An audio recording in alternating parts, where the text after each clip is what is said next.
In today's competitive global market, one needs to have comprehensive real-life entrepreneurial knowledge, skills to increase clientele base, exposure to online business activities, and ability to plan and write workable business plans. Grow your business to unprecedented heights.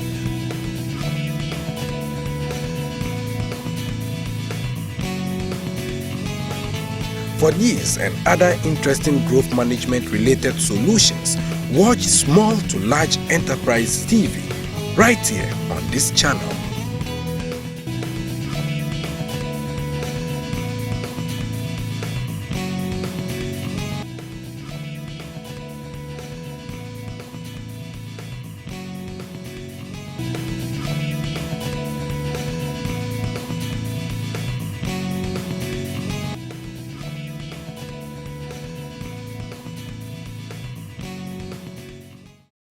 Ladies and gentlemen, you're welcome to Systems Thinking. We're going to use hypothetical cases, a case study, to address what systems thinking actually is. So the title for today is Introduction to Systems Thinking, Hypothetical Case Studies. Case 1, a high school dropout friend of yours who has become a butcher and you a corporate executive, and he's approached you to help him revive or boost his butchery that is sited in the city center of Accra to market leadership.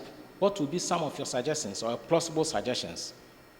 Case 2, we'll be looking at an ailing charitable institution that serves only Ghanaian dishes to homeless and aged folks, and is located at the outskirts of the city center.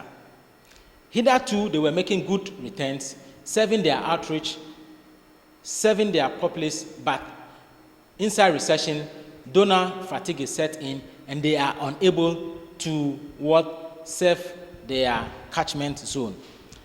What will you do, or what will be some of your recommendations to reverse the trend?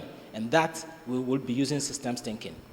Thirdly, the third case will be looking at a monopolistic state utility provider that is faced with competition from private end. The private sector have been given the go-ahead by legislation of the developing economy to participate in energy generation. Granted, you are hired as a consultant, what will you do? What will be some of your recommendations? That are the three cases we're going to be using to understand systems thinking. Ladies and gentlemen, systems thinking again, as an introductory part. In all three cases, there's one common symbolism. That there's one which is a small enterprise, there's one that is a medium, and there's one that is large scale, corporate entity. Though a monopolistic one for the corporate entity, we're looking at all have common points, and those common points are the 7 significant points we're talking about. The 7 significant points are: 1, errors or mistakes are learning points for growth. Always in every organization, take note, errors or mistakes are learning points for growth. Without errors, you cannot grow. So errors must not be seen as unpleasant, but must be seen as learning points. 2, we need to understand that there are units in every organization, in every system. Units. That is paramount. You have to identify each and every unit. The third part is a combination of the units, is what we call structures. Fourthly, no one unit is more intelligent than the whole. No one unit is more intelligent than the whole. We need to take note of that. No one key person, without that person, the system collapses. It's not possible under systems thinking. All right. Then fifthly, structures are always in strata, or for a simplistic organization, in stratum. Then, of course, the interrelationship between the parts or the units to the respective structures in its own orbit or stratum is also very important, using linkages.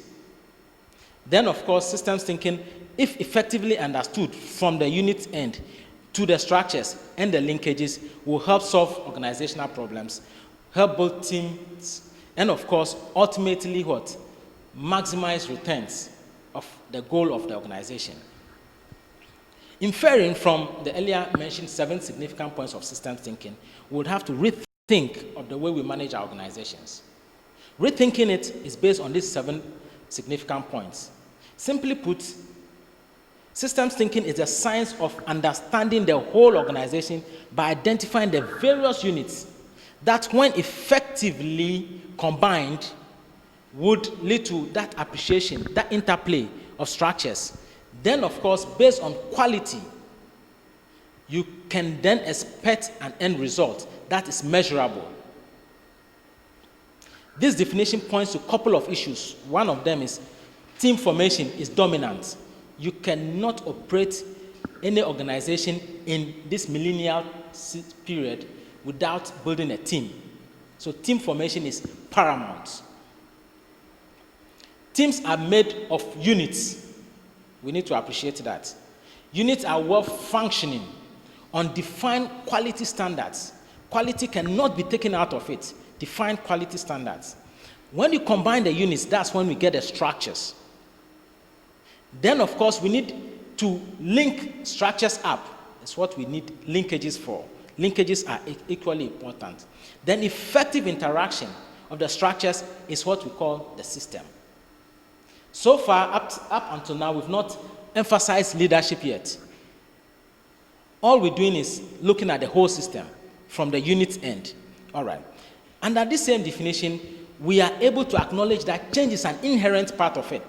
Without change, there is not likely to be what? Any turnaround in a competitive market. If it's a monopolistic market, there's nothing to worry about. It's fine. You keep going, business as usual. But with competition in like-for-like enterprises, there, of course, change is inevitable.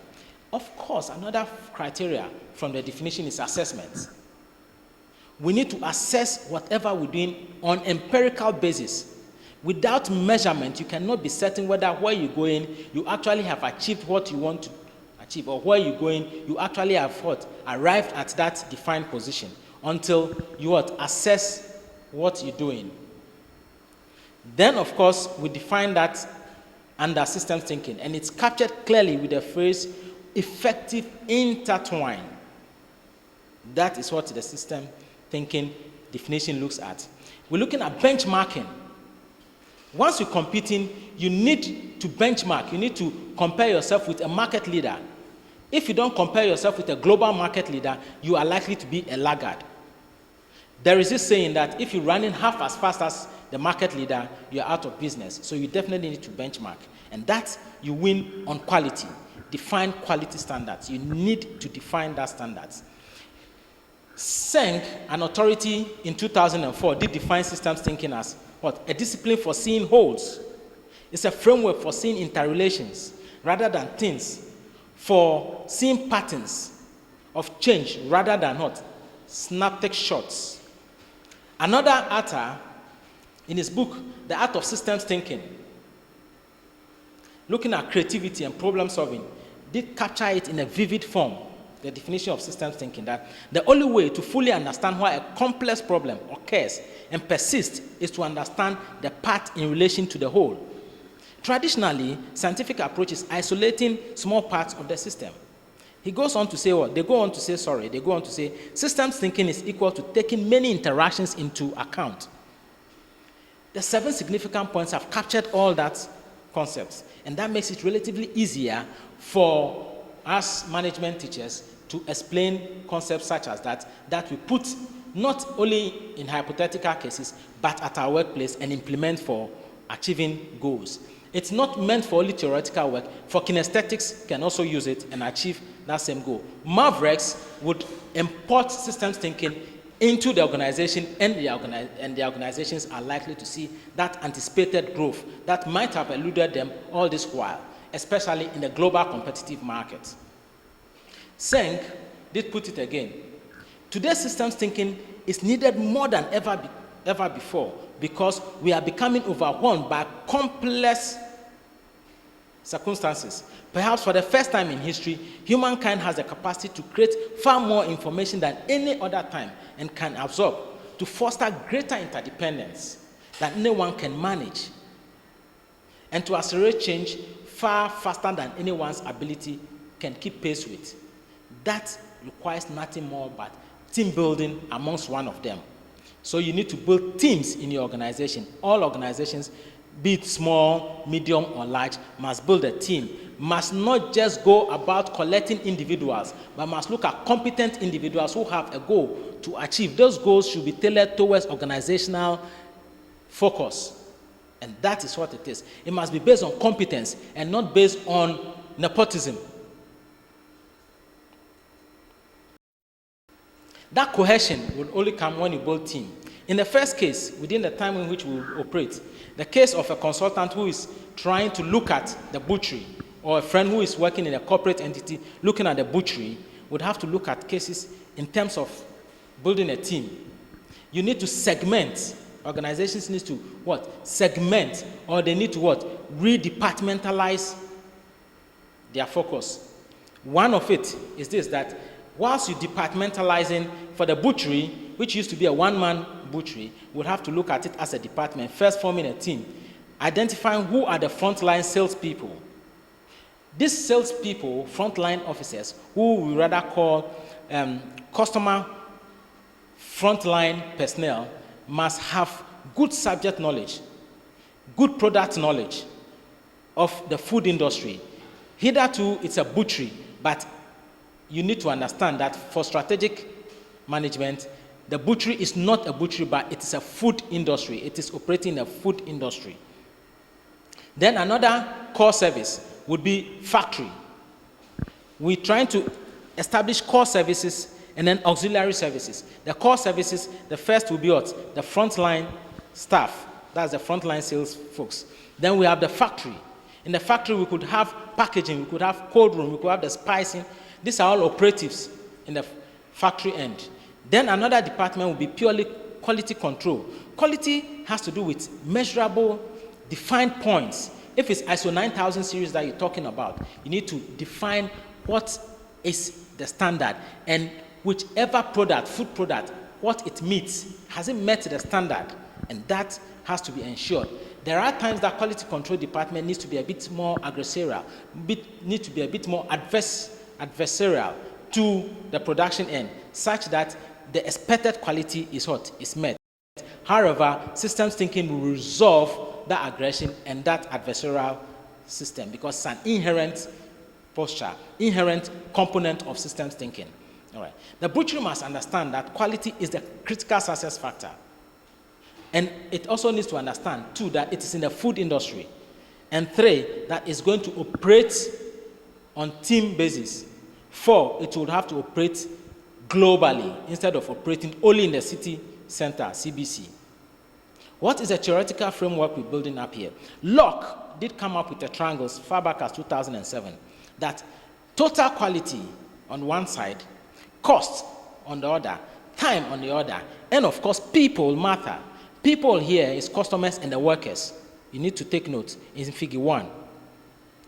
Quality, you can, in the food industry, quality, health and safety are paramount. Always paramount. Strict adherence to quality standards is important. Strict adherence to health and safety of workers and consumers that come into contact with the organization is also equally paramount. The other part is that the food industry needs to understand, the butchery needs to understand it's in the food industry. And its customers, or the people it has to serve, is 6 billion people as of now. And not 1.2 million people in Accra, but 6 billion people in the world. It needs to have a world outreach because we are in the global market. So the global marketplace is its market and not Accra. Food standards, strict adherence to food standards is important. Be it any of the standards, if it's the local standard or international standard, it has to be known and identified and spelled out for everybody who comes into contact or operating in the organization. This is a scheme that indicates the core departments and the auxiliary services that we're going to look at various environments. The first one is the inner one is the Locke's triangle. Then the core services, quality control, frontline, and factory. Now we've broken the whole department down into this form. The auxiliary services, supply chain, finance, administration. Mind you, core services for butchery is discussed earlier. What about the auxiliary services? Administration is purely auxiliary because they take care of managing the organization, managing people, trying to encourage or motivate individuals to perform as they should, and that is equally important. What about finance? It's also another auxiliary services. Here, they take care of all the transactional arrangements between customers and the organization, between suppliers and the organization, between organization and another organization. It could be B2B, it could be B2C, and that B2B is business to business, B2C is business to consumers, and that has to be established, and all financial agreements must be operated within the jurisdiction of the operating regional block or country, and it becomes more of an auxiliary service, not a core services. The other one is supply chain. For the food industry to be successful and to grow into a world leader, it needs to have regular supply of its materials on quality standards. It must meet the minimum quality standard defined by the organization. That is equally important. Be it poultry product, meat product, dairy product, whichever food that comes must meet that quality standard and has to be supplied from outside. And we're operating on just-in-time, JIT approaches. We'll get to JIT in other presentations as to the details. Though belaboring the point, the butchery needs to consider itself, one, as operating in the food industry. Two, operate globally. Those are concepts that the butchery must have. It is operating in the food industry. So it has left that small corner or convenience shop in the city center to become a food setup, and that is actually important. And its customer base is the world. That one has to know. Then the quality aspect of it, a defined standard, has to be established, published. Other thoughts as technology transfer and co would even come in as we meet. Units, which is the second of the 7 significant points. In terms of the first case, the butchery, has to be looked at. We need to understand that each unit is interdependent on the other. No one unit is more intelligent than the whole. So each and every member of the organization, the food industry, is dependent on each other, both core service and auxiliary services. And everything is based on roles, not big titles. We are operating purely on functions and roles. We are not necessarily operating on titles, but on the functions. What can one do and what can one not do? What are the defined roles? That is a focus when it comes to systems thinking. Systems thinking abhors idle hands. People who are hired to do nothing. You would have observed that when there are functions and there are roles, we are not placing any emphasis on titles, big titles. We are rather emphasizing functions and roles. It will abhor idle hands, cut out waste. Management then could look at a schematic approach, such as coming up with a matrix, a job unit matrix, that will acknowledge training, cost, wage bill, performance, evaluation, training, decentralization or departmentalization. Everything will be on that one single spreadsheet for each and every individual, such that one can monitor the performance of every unit, be it an individual or the whole unit. It can be determined from the grid as we have labeled as table 1. Consultants would quickly design this unit for you, that grid for you, the matrix, and it will be customized to one's organization. All right. This grid mostly are not geocultural. The geocultural relativities are minimal because it works everywhere. It works everywhere. It works everywhere. Third significant point we mentioned is combination of units that forms a structure. If we carefully look at the scheme, we would have observed that we identify the core units and, of course, the auxiliary units. Missing the two, using linkages, would establish what the structure is and the systems clearly.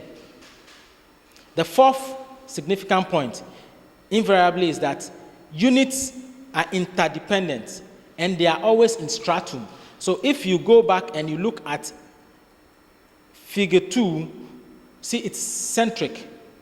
It's all not hierarchical. There's no hierarchical concept here. It's rather centric. And that centric aspect is what we're talking about. It's flattened organizations. It's flattened organizations down straight to where it actually belongs and to compete in a global market. Then we're talking about linkages. All departments, all units, all structures must operate on the fulcrum. That is Locke's triangle: time of delivery, cost, minimization of costs, quality inherent, then of course the people. That should be the fulcrum. That will lead to employee satisfaction, customer satisfaction in goods that they have, and of course shareholders will make their expected or anticipated profit. That does not only become anticipated, but becomes reality. The sole reason deter for most organizations in capitalist-oriented economy is profit. So if you have systems thinking in place, effectively implemented, you are likely to achieve that market leadership that hitherto has eluded the butchery.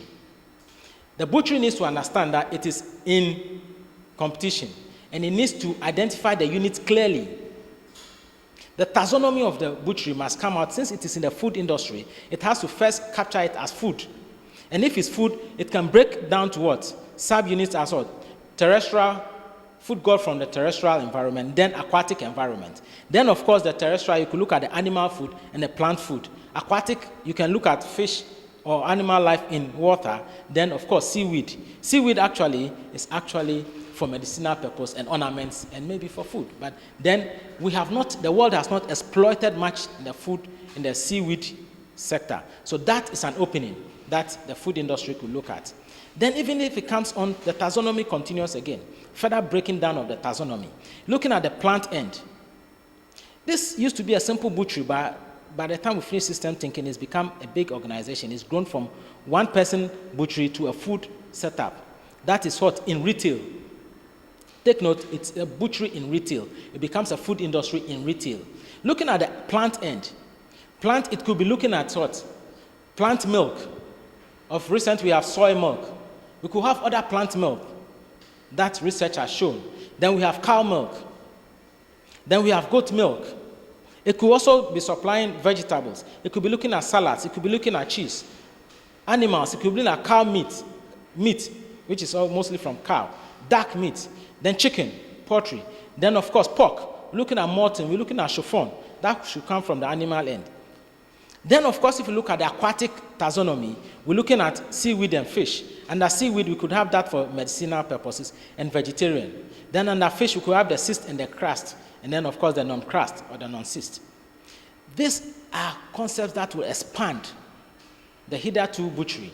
We're looking at perceiving and operating units on the 5 senses. We don't have more than 5 senses. You can have less than 5, but you can have more than 5 scientifically, because that's what we're working at. Sight, taste, touch, smell, and smell, sight, taste, touch.